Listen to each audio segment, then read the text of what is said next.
បាត់ខ្លួនវិទ្យុបេដងជាស្ថានីយ៍វិទ្យុដ៏ពេញនិយមរបស់លោកអ្នកសួស្តីដេមានលើទូរស័ព្ទអីហ្នឹងអូសុំទោសអីគេគាត់ទៅជូនខ្ញុំមកតែប៉ុណ្ណឹងគឺតែអាចណាត់ខ្ញុំដាក់លេខបានអញ្ចឹងហ៎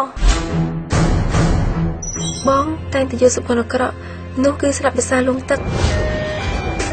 បាត់ខ្លួនស្ថានីយ៍វិទ្យុមួយនេះកំពុងតែបំផ្លាញវប្បធម៌ខ្មែរនិងធ្វើឲ្យអាប់អោតដល់ឧស្សាហកម្មសារព័ត៌មានខ្មែរសង្គមចេញវិទ្យុយកសំលៀមអូសង្គម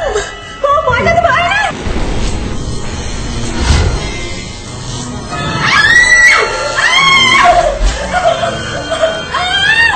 ម៉ាលីមានសង្សារនៅមានតែគេនៅក្នុងហាងនេះទេមានអ្នកណាប្រាប់ឈ្មោះពិតនៅពេលដែលទៅយកកូនចាញ់នោះទេនារីអាចប្រាប់ពួកយើងពីអាកំបាំងនេះបានទេនារីកុំចិត្តពីខ្ញុំចាប់ចេញនារីបងនៅដៃហ៎ជួយខ្ញុំស្លេនេះគឺជាស្លេខ្ញុំថាតាឯងនិយាយពីអីណាជំកម្មរបស់ឯងក៏ជាត្រូវរបស់ឯងដែរ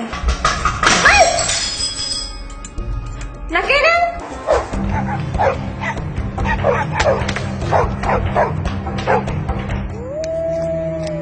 ខ្ញុំទៅដាក់បានថាឯងជាណាថាឯងឆ្លាតទេរឿងរ៉ាវយ៉ាងម៉េចជាតិ